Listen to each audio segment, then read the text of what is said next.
What's happening, Reds? It's Jamie Webster here. Just wanted to say, subscribe below. Thank you very much. Hello, everyone. Welcome to the Liverpool Connection podcast. I'm Steve, El Presidente, and of course, the co-host is Daz O'Connor from Formby.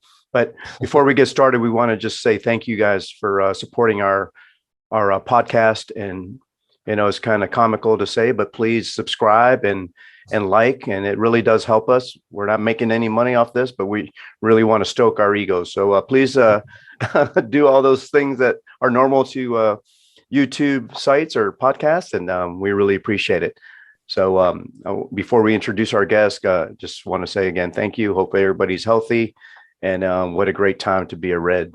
So without further ado, I'm going to introduce our special guest today. She's here to brighten up our lives and make Daza and I look better.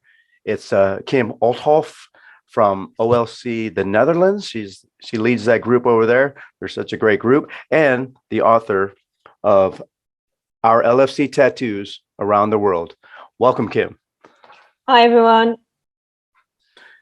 How's everything going over there in the Netherlands? It's good, especially after last night and another semi-final coming up from the Champions League. And the weather is getting better, so we're meeting. Our meetings are more and more happening again. Good. We're allowed to go to the pubs and bars again to watch the games together. So yeah, it's like COVID has never been around, even though it's still here. But it feels good to finally enjoy the games again, like we used to do, like more than 2 years ago. Are the tulips coming out? They are. Nice. Yeah, the fields are full of flowers. Yeah, I remember when I lived in Germany for 3 years, and that was always a highlight, to go to the Netherlands and just see the tulips and the tulip festival. And you're quite lucky to be there. Yeah, it's very pretty. It's nature is changing though. So the tulips were out, I think, 3 weeks ago, and then we had a week of frost again. And then half of it died, so they had to regain and get new fields, growing. But they're getting out again, and it's starting to look beautiful out here. Yeah, springtime's such a great place, or such a great time, especially in the Netherlands. I know Daz is raring to go. He wants to get to his questions and want to find out about your history with Liverpool. So Daza, take it away. Yeah, here we go again. Yeah, if nobody would have known this, but Kim came on the show about 2 months ago. It was an absolutely brilliant episode, trust me, and this will be as well. But for some reason, Zoom wasn't having it, and for some reason, the recording did not happen. But she's back, and we're so happy. Let's get straight into it. First Anfield experience, and why Liverpool Football Club? I actually don't know how it all started, because I was about 8 or 9 years old when I was watching TV with my dad. It was like open channels back then. And I was just like, Dad, the red team with the L, did they win? And then the next week, did they play? Did I win? And that's how it all started. So it was a sort of natural love for me. They had to win. And when I was 16 years old, 1996, I finally got to go to Anfield for my first game, which was against Arsenal. 2-0. McManaman scored 2 goals, so I couldn't be happier. And was he your favourite player? No, actually, Fowler and Barnes were at the time. Yeah, but how it started for me, yeah. What a good start, though. I mean, yeah. It would have been different if you went Konchesky. Yeah. Westerveld back in the days. Don't tell him I said that. No. Yeah, you got it. You're Dutch boy. Warnock. You could have said Warnock. Yeah, that's true. So how was it, again, walking up to Anfield and seeing a stadium for the first time? It was amazing. And I was there with my best friend at the time. And everybody was so friendly and helping us out. And we go, what are two Dutch girls from the Netherlands doing here? At the time, you could even still buy your tickets at the ticket office. We bought them in advance, but there was another game on the Saturday against Sunderland at home. And we went to that game as well because it was so easy to get your tickets and just go. And we took the stadium tour and everything, the full package when we were there. And just amazing to finally be there, what you always seen on the television, to finally be part of it and to sing You Never Walk Alone. I cried then, and I still cry every time I go to Anfield and I sing You Never Walk Alone. So that won't change ever. Yeah, it's addicting, isn't it? You just want to Yeah. keep going back and back and back. I mean, Yeah. just the atmosphere has never changed, you know, Yeah. from when I grew up and when my granddad used to go. It's just, you just want to be there every weekend. But again, you know, ticket-wise, it's changed so much.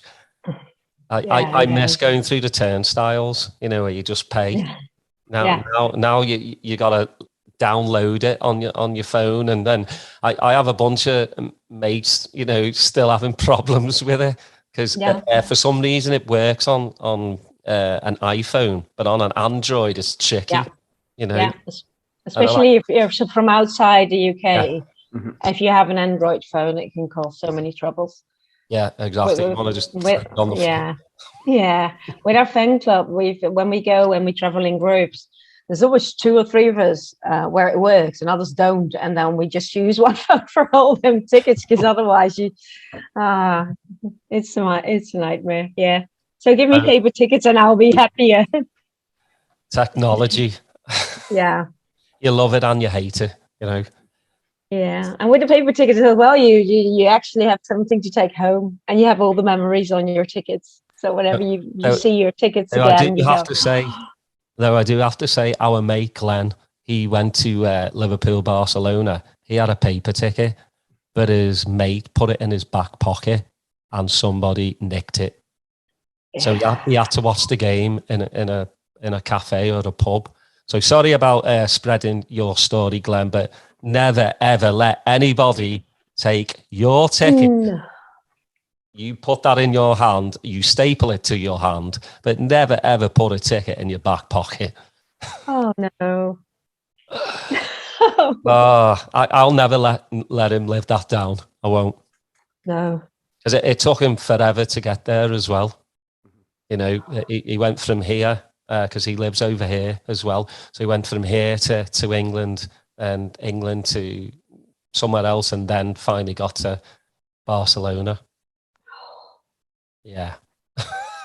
It's a good thing you tell those people out there, though, because don't do it. Yeah, don't do it. Don't do it. Steve. Hey, Kim. Yeah, well, you know, knowing little Glenn, it doesn't surprise me, that story, and to hear it again and again, that just reinforces some of the things that we know about him. But he's such a great Liverpool fan. So, you know, I'm glad he's a supporter of the show, and he's a member of our supporters group here. And you know, speaking of supporters group, you had mentioned your supporters group there. Tell us, you lead that group. Tell us a little bit more about them. Where you guys watch games. I think you said that previously you watch it at different places because there's not a centralized location. Then kind of give us a background how you got involved in it as well. I was actually involved from the beginning, but at the beginning I was just there as a photographer, helping out on events. And about 5 years ago, they asked me to be a board member. And then 2.5 years ago, I think even 3 years now, they asked me to become their chairman. So which I've been doing for the last 3 years. And we have about 350 members in the Netherlands, and they live all over the country. So that's exactly what we talked about the other time. We don't have one central meeting, but we organize our meetings around the country so that as many people as possible can come to those gatherings.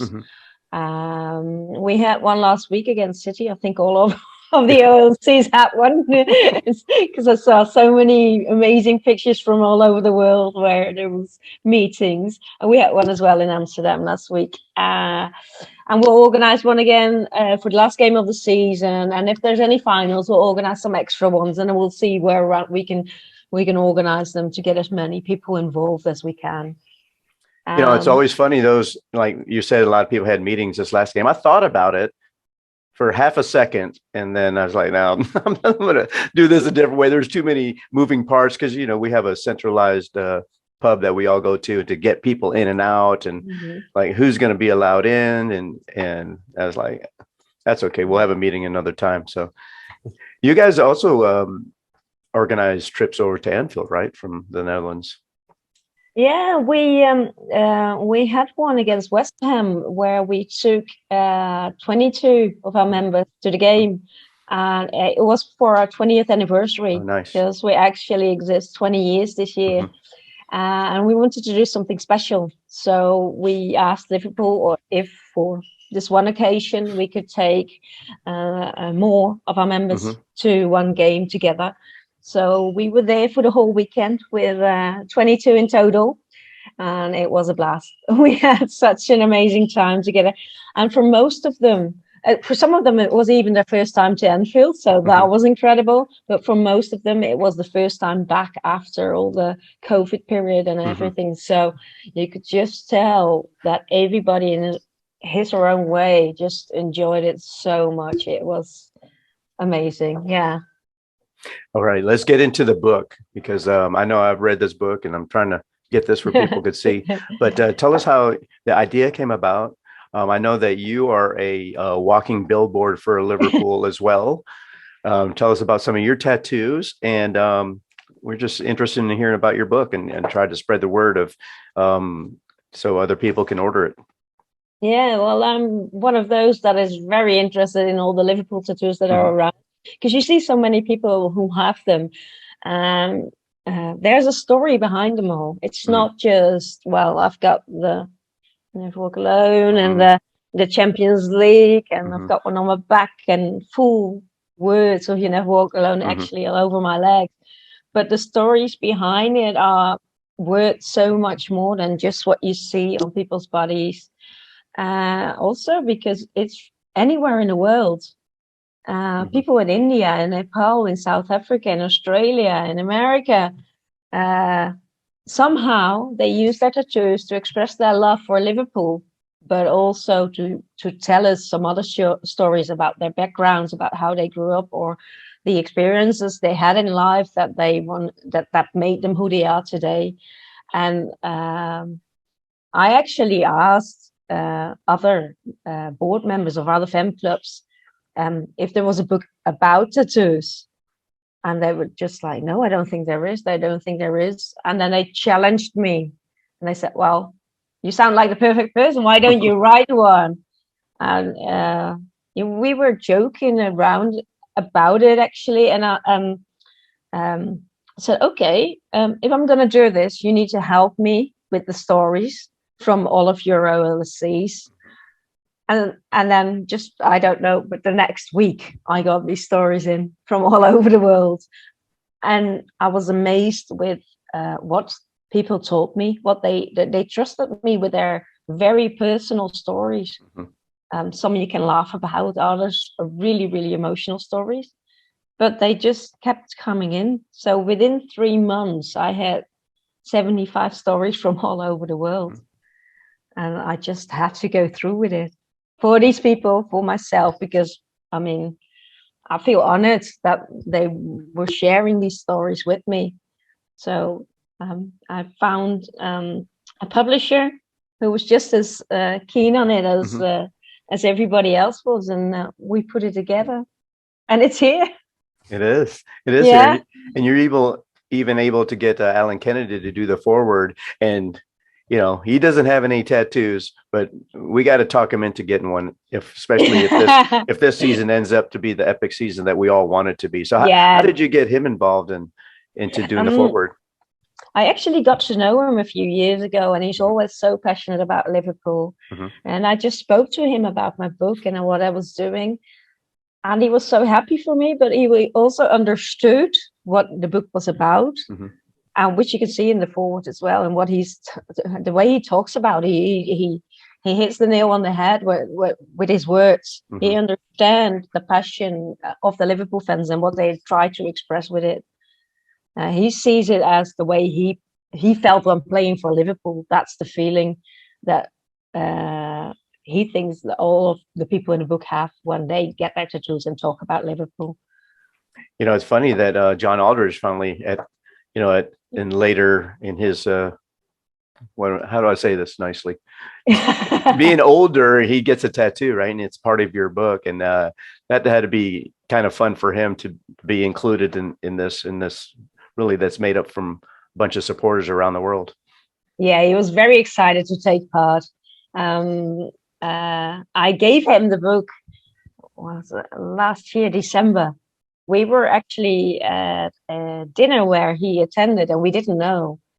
So I just went up to him and said, "Hi, John." And it's like, you wrote the book. And I said, "I got it here for you." And he was so happy with it. He was so proud to take part of it as well. And I felt like, oh my God, you are happy to be in my book and not the other way around. Mm-hmm. It's like, yeah, it was just absolutely fabulous that he wanted to be included and wanted to take part of this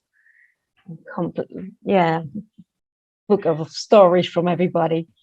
You know, it's fascinating that, you know, going through the pictures and the stories, it always surprises me to meet people from faraway lands, right? That how did you become a Liverpool fan? Like, for instance, I met somebody over the holidays from Honduras. I was just there on the beach. He was my server. I had my Liverpool cinch sack, and he's like, "I'm a Liverpool fan too." I'm like, "Really?" And it's just amazing. And then, you know, looking at your book, you're getting pictures of people, you know, having tattoos from countries that I didn't even know existed. So that had to have been pretty fun for you. It was absolutely amazing. And especially when they tell their stories, how they became Liverpool supporters in Nepal or places like that.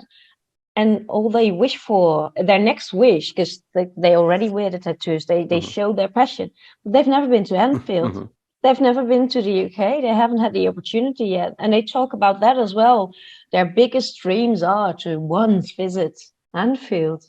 And I go, oh my God, there's people in the world that actually love the football club as much as I do. Mm-hmm. But they haven't even had the chance to go there. They're the way I was before I went for my first time. It's absolutely amazing. All over the world, it shows we are the biggest football club in the world. Mm-hmm. Daza? I wanted to ask, has anybody told you they got it done the old school style tattoos? Not you know, by electricity, by the old, is it Japanese style? Or you mean with the ink like needles? Yeah, I think he's talking about being in prison. That too, but they normally have it around it now. They're not in there, but there are a few older ones in there from the old days, which you can tell, and people still wear them with pride, which I think it is amazing. Because you see the ones that are like paintings, they are amazing. But I also love the ones that were done like almost 50 years ago when tattooing was smaller than it is nowadays. So are you saying a lot of them have gone to prison? No, those stories are not in the book. Totally different book. Yeah. Not even in part 2. I know I asked you last time, but I really do want to hear the story again. Which was the most captivating story? I actually was very impressed with the one I got from India. There's a guy in India who's got "You'll Never Walk Alone" tattooed. He fell in love with Liverpool because his wife died when he was only 29 years old, and he thought he could never love again, and he didn't want to love again. And then his friend said to him, "You have to find another love in your life to show passion, to share your passion, to share dreams with somebody, because otherwise, there's nothing left for you in life. You have to share your love, share your dreams." And his friend said to him, "Why don't you support a football club?" And he started supporting Liverpool, and he found a new love, and he found a new life. And that's why he's got "You Never Walk Alone" tattooed. And has he been to Anfield? I don't think he has, actually. See, sometimes when I hear, because a lot of people aren't going to get that chance, but when you hear stories like that, you want to try and get them over. Yeah. Like a GoFundMe or something. Yeah. Because Yeah. it's the greatest experience. I feel blessed to have been born there. And, I used to go every other home game. So when you hear people that are so in love with Liverpool Football Club that they'll never get the chance, money-wise or family. So when I hear stories like that, I'm like, I want to find him, and I want to go. Can you get over? If you can't, we'll get you over. We'll sort something out. So yeah, it is. It's great to hear stories like that. I mean, I'm glad he could love again. Might have been different if he chose Man United, but he chose the correct team. So no, that's a boss story to hear. His heart is definitely in the right place. Yeah, definitely. Hey, Kim, how many different countries were represented in this book? It's 29 in total. It's amazing. Yeah. And the most obscure country that's represented? God. I was surprised with Nepal, so I keep bringing that one up. But South Africa probably for me as well, because I wasn't really expecting anything from the African countries. What else? There's so many different ones. Did anyone send you one from Austin, Texas? We need to get on that, Steve. Yeah. I told her as soon as I knew about this book, I said, man, we could have filled this book up with just pictures from Austin, because just going back to just not being amazed at the level of commitment, right? We do have members in our group that have never been to Liverpool, but they are tatted up, and it's just like, I don't have a tattoo. I don't know if Daza has one either, not yet. Right. And so it's just the level of commitment, right? It kind of takes it another level, kind of philosophical connection, right, with the club when you have it on your skin as permanent. So yeah, I have nothing against them. I love them. I love to see the different artwork, and being in Texas, the weather is so nice that you can see people's tattoos, not like you're living in Iceland, and it's always cold and people can't see it, but each one has a story. I know that on you personally, you have, how many tattoos do you have now, Kim? I don't even know. Right. But there's a story. I would say not enough. Right. But you have the lyrics of "You Never Walk Alone" on your body. And for those that are expecting Kim to get up and show us her tattoos like Craig Johnston did, showing his scar, that's not going to happen. So just to let everybody know. This is PG. Most of them are in the book, though. So if they buy the book, they can see like the legs and everything. It's funny because you going through the book, or even you see tattoos and it has 6 European Cups or the Justice for the 96, and that those things have to be updated. And it always fascinates me how do people make changes or incorporate the new numbers into these tattoos that they've been wearing. Yeah, they discuss it with their tattoo artists, especially when it comes to the 96 and the 97. That's a very hard one. Right. But they discuss it with a tattoo artist to make sure that somehow, in a way, it's changed and it's updated. Like for me, it's very easy because I've got the stars. I can do that way. Like I can do a wristband. So they need to win a few more Champions Leagues for me. So there's the goal. To get the whole wristband. Yeah. So tell Jurgen and the guys. Well, you just add all our other trophies underneath. Have a little smaller one. Could do. Yeah, your tattoo artist might be busy this summer. Let's hope so. Yeah, I think I mentioned I promised my daughter when she turns 18, she wants to get a tattoo. I told her I would go there with her to support her and maybe get one as well. So we'll see if we can get a discount. Well, So you they get don't. the senior discount, so you'll be all right. Yeah, that's right. Thanks for that. You have to use especially soft needles on me, man. You know, I bleed easy. So yeah, so we want to make sure everybody, you guys look for the book. It's out there. I'm sorry, there it is. Yeah, there Look it for is. the book. You can get links to it on our website or on our Facebook page. I know we've mentioned you in our Facebook group numerous times. So we want to make sure everybody knows how to get it and continue to support, because there has to be a volume 2 coming out, right? Yeah, there has to be. You collecting photos for those already and stories? Not yet, because I was actually waiting for this one to be promoted and to get all over the world to make sure it's there everywhere. Anybody wants one, it should be there.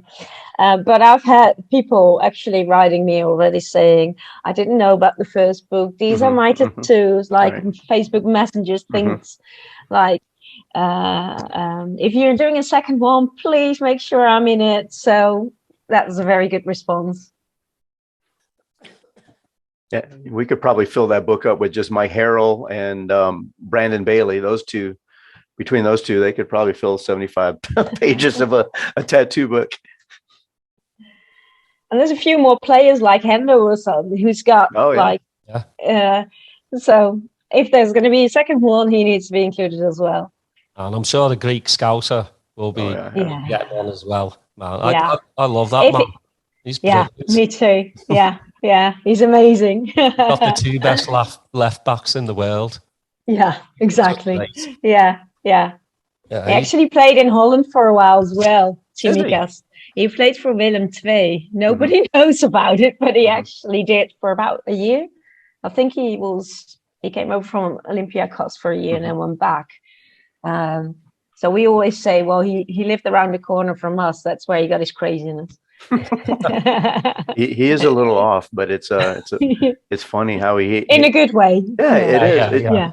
I think bringing it up to the current squad, just the whole squad seems to get along, right?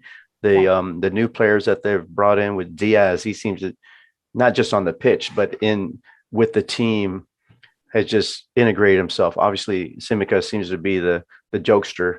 He may have taken that over from Robbo, actually, right?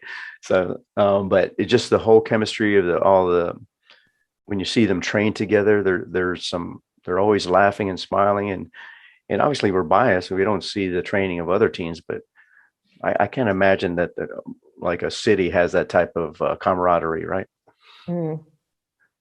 I don't think so either. I mean, the way they are together, like staff, players, everybody together, and the way they are with the fans and the other way around, it's just incomparable, I think.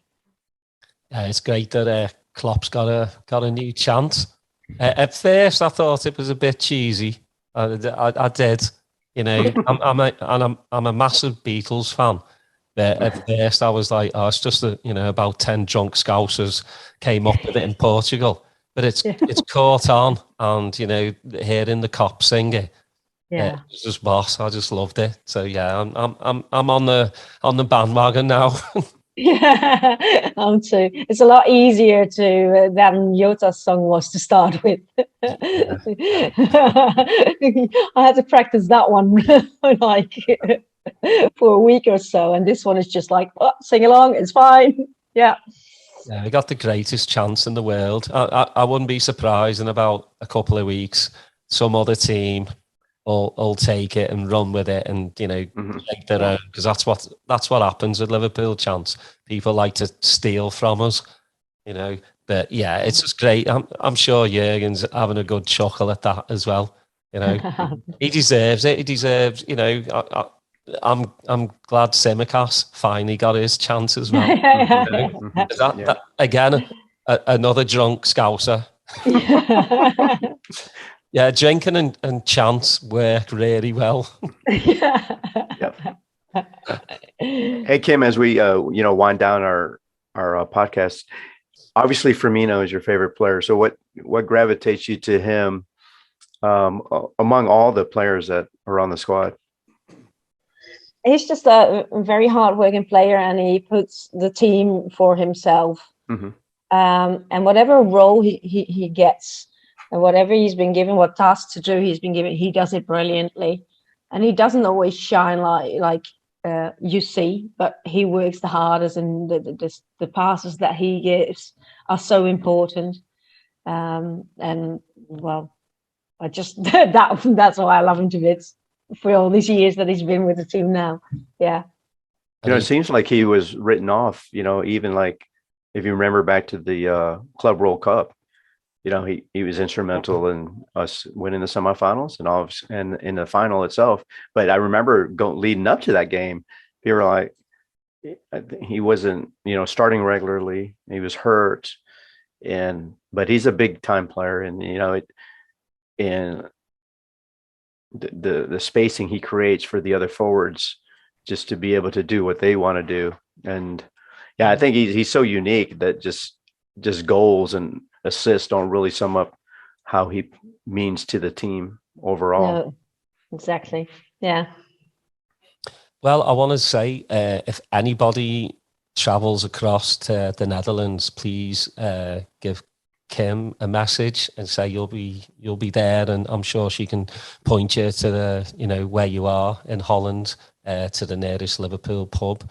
But we really appreciate you coming back on. Yeah, no worries. I'm still seeing it, and it still says record. I'll talk to you next week to make sure. Yeah, well, that's what I said last time. It said recording, and then Zoom just decided, nah, I'm just going to mess with you. This was too good. Yeah. we didn't meet the quality standards on the last one, I guess. So we really appreciate you coming on. Again, everybody, thanks for listening. You can reach us at ATX Red Podcast on Twitter. Our Facebook page, the Liverpool Connection Podcast, also our website. It's just getting updated. We've got a brand new logo. Thank you for that. And I guess that's it from me. Until the next time. What's happening, Meds? It's Jamie Webster here. Just wanted to say, subscribe below. Thank you very much.